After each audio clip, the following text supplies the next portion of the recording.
Petaka puput, Dodi tergoda dijodohkan dengan Danis Karista, ayah Vanessa mau jalani hubungan.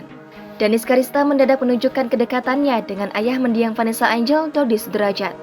Bahkan pada kesempatan yang sama, Danis Karista terlihat menggoda Dodi Sudrajat. Semula, Danis Karista menanyakan Dodi Sudrajat mau menjadi pacarnya atau tidak. Pertanyaan itu rupanya dilontarkan Danis lantaran komentar netizen. Unggahan Instagram story Danis Karista itu diunggah akun Instagram @insta_julid, Kamis 27 Januari 2022. Tak langsung menjawab, Dodi sempat berpikir sejenak menanggapi ucapan Danis Karista itu. Danis kemudian memberikan pujiannya pada Dodi. Pasalnya, menurut Danis, Dodi terlihat tampan. Danis pun menanyakan lagi pada Dodi terkait perjodohan warganet. Di luar dugaan, Dodi yang diketahui sudah memiliki istri memberikan jawaban yang mengejutkan. Tak disangka, ramai warganet memberikan dukungannya.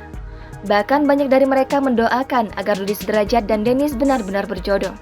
Pasalnya, menurut warganet, Dodi Sudrajat dan Danis dinilai cocok serta memiliki banyak kesamaan. Jangan lupa subscribe, share, komen, dan like ya!